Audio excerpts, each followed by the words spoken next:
We begin with a WRAL investigation. For decades, a local company contaminated area streams and soil with cancer-causing chemicals. It's the old WardTransformer plant near Raleigh-Durham International Airport. The mess had to be cleaned up, but the company couldn't afford it. Now, dozens of small towns and companies may get stuck with the bill, even though they had no idea what was going on. Bruce Milbork is here tonight to explain. Bruce? Here's a perfect example of what we're talking about. Imagine having the oil changed in your car. Then that shop owner took the oil from all the cars, dumped it in a field, and disappeared. You and all the other car owners would be asked to pay to help clean it up. That's the case here, but on a much larger scale. More than 30 years ago, along hundreds of miles of North Carolina roads, a local company illegally dumped oil laced with cancer-causing PCBs.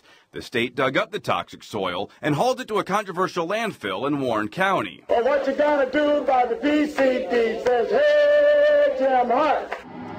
That same company, WardTransformer Industrial, is also responsible for other ongoing issues. Located near RDU for decades, leaking transformers contaminated area waterways and 100,000 tons of soil. Now, the company has caused yet another problem. We are trying to have the responsible parties pay for the cleanup before we ask the taxpayers to do so. WardTransformer doesn't have the resources to pay for the cleanup, so the EPA put the responsibility on Ward's 4 largest customers, including Progress Energy.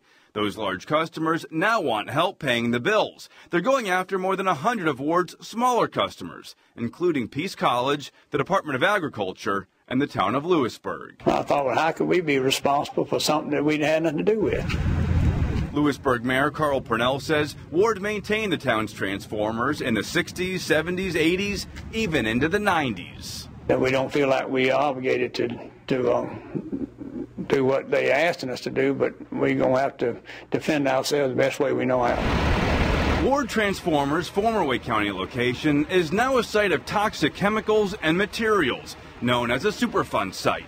According to legal experts, the federal Superfund law states that if you contributed any materials to the Superfund site, even unknowingly, then you could be responsible for the cost of the cleanup. It's very frustrating. You just don't know where your liability ends and begins.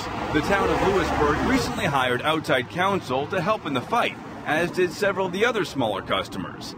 It's the latest chapter in a toxic cleanup that started on the side of the road in the 70s and continues to flow downstream decades later. Progress Energy estimates the cleanup cost of the old WardTransformer site to be around $60 million. Pam? Bruce, thank you. We'll continue to follow this.